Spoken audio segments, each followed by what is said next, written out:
Hola, muy bienvenidos a todos los príncipes y princesas del Señor. Damos gracias al Señor por este tiempo que podemos compartir su palabra. Y antes de comenzar en esta bienvenida, vamos a cantar.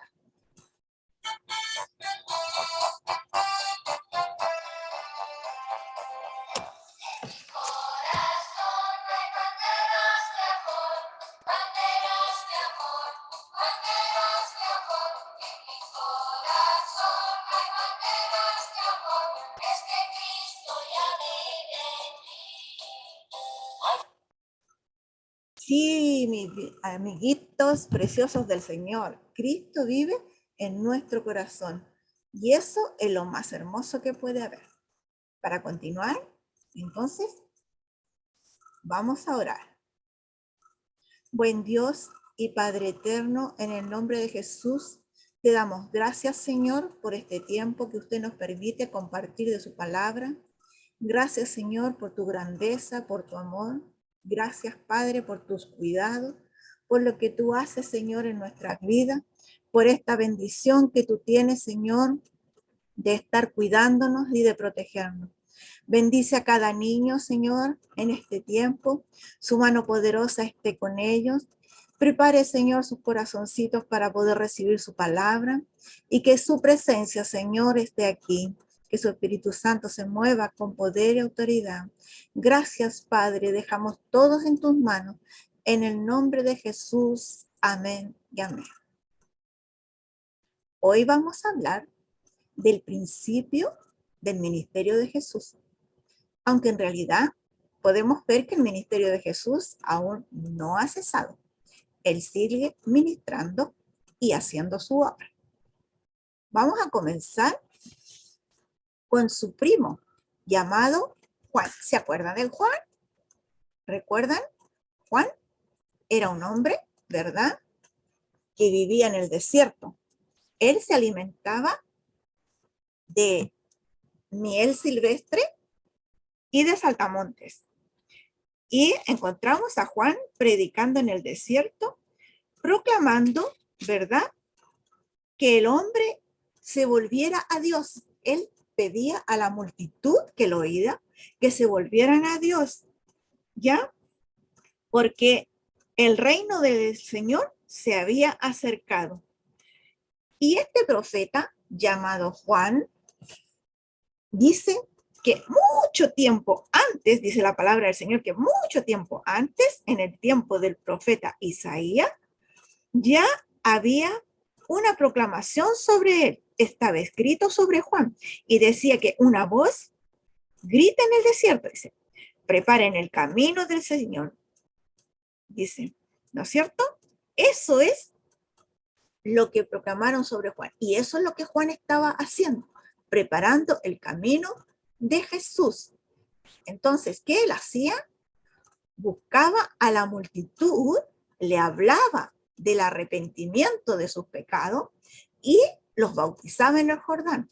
Juan había sido enviado por Dios y estaba lleno del Espíritu Santo.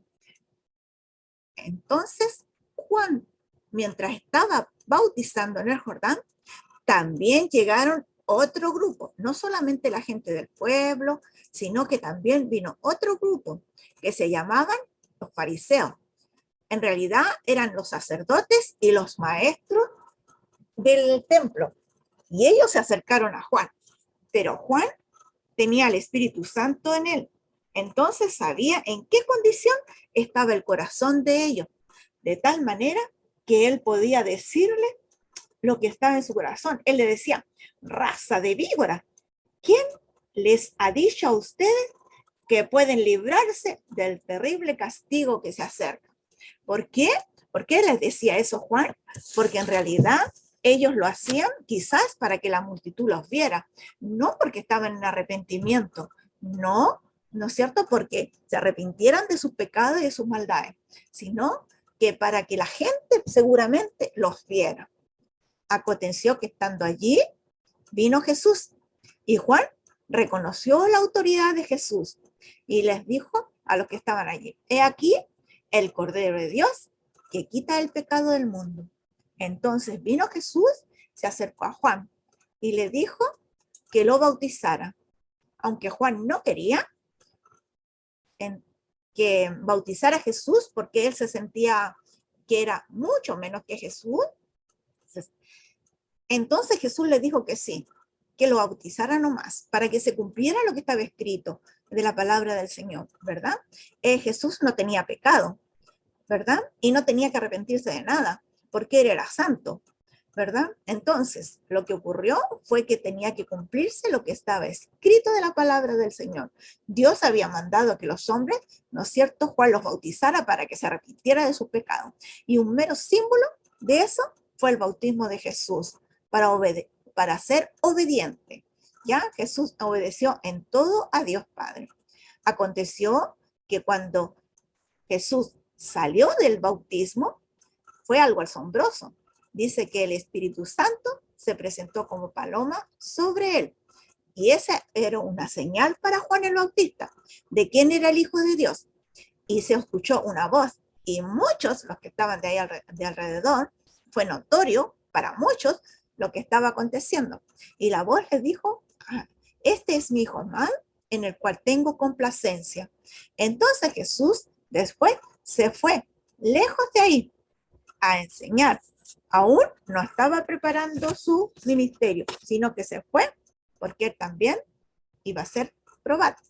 Aconteció que estando lejos Jesús de ese lugar, a Juan lo metieron en la cárcel. Y Jesús se enteró de ello. Se enteró de que Juan había sido tomado preso. Entonces Jesús retornó. Dice, cuando Jesús oyó de que habían apresado a Juan, se dirigió a Galilea, pero no se quedó en la ciudad de Nazaret, sino que él vino a vivir a otra ciudad llamada Capernaum. Esta ciudad quedaba a orillas del mar de Galilea, ¿ya? Entre dos tribus, entre la tribu de Zabulón y de Neftalí. Ahí se estableció Jesús. Ahí comenzó a caminar y comenzó, ¿cierto?, a enseñar. Entonces se cumplió una profecía que decía, tierra de Zabulón y de Neftalí, al otro lado del Jordán, a orillas del mar, Galilea, donde viven los gentiles. El pueblo que andaba en oscuridad vio una gran luz, una luz que brillaba, para que los que vivieran en sombra de muerte resplandecieran a la luz de Cristo. Eso fue, por eso que Jesús llegó a ese lugar, porque él tenía que anunciar las buenas nuevas a todos. Por eso se ubicó en ese lugar. Y aconteció que estando en ese lugar caminando por la orilla, encontró a unos pescadores. Uno de ellos se llamaba Simón y el otro se llamaba Andrés. Simón, Pedro y Andrés eran pescadores y estaban echando las redes en las aguas cuando Jesús pasó y les dijo, síganme, yo los haré pescadores de hombres. Entonces, al momento, dejaron las redes y se fueron con él. Pero un poco más adelante, ya Jesús encontró a otros dos hermanos. Uno se llamaba Santiago y el otro Juan. Los dos eran hijos de Zebedeo. Estaban con su papá en la barca, arreglando también las redes. Jesús lo llamó. Enseguida, dice que ellos dejaron las redes y siguieron a Jesús. Jesús recorría toda Galilea, ¿ya? Y enseñaba también. Dice que recorriendo toda Galilea, la multitud se agolpaba en el templo para escucharlo a él hablar. Y necesitaban saber qué es lo que decía Jesús. La multitud se acercaba a él mientras hablaba y hablaba del evangelio, hablaba del Dios poderoso, hablaba de las buenas nuevas de salvación. Él también hacía milagros, sanaba toda clase de enfermedades, sanaba a los paralíticos, a los ciegos, restauraba vida, hacía milagros reviviendo a muertos. Todo eso lo hacía Jesús mientras estaba aquí ministrando las buenas nuevas de salvación. La gente se agolpaba al lado de él. La gente de toda Galilea venía a escucharlo a orilla del mar. El ministerio de Jesús es un ministerio eterno, porque todavía no termina ese ministerio. Jesús todavía sigue juntando a la multitud, sigue hablándolo a nosotros, a la multitud, todavía sigue sanando y Jesús todavía sigue ministrando, ministrando con su palabra, también a través de su Espíritu Santo. Él nos guía a toda verdad y a toda justicia. Él nos guía. Nosotros somos dependientes de Dios, es decir, que dependemos. Sin Jesús nosotros no somos nada. Vamos a ver, en conclusión, que el ministerio de Jesús sigue en nuestras vidas y ahora aún más profundo, porque Él está en nuestro corazoncito. Jesús todos los días, Él nos ve cuando nos levantamos, Él nos ve cuando jugamos, cuando saltamos, cuando reímos, cuando lloramos, cuando nos caemos, cuando soñamos. Él todo lo ve, inclusive ve el corazón nuestro, lo que está dentro de nuestro corazón. Él lo ve y Él lo sabe todo. No hay nada oculto para Él. Mis amiguitos, espero que a ustedes les haya gustado. Así que vamos a la oración final. Mis amiguitos, príncipes y princesas del Señor, yo les ruego que si tú tienes alguna petición delante del Señor, yo te ruego que tú en esta oración la presentes. La vamos a presentar por fe. Ya todo lo vamos a presentar por fe delante del Señor, creyendo que su ministerio y su verdad todavía no ha terminado. Esto no ha acabado. Estamos caminando, ¿no es cierto?, bajo las buenas nuevas de salvación, bajo las buenas nuevas que trajo Jesús hacia nuestras vidas.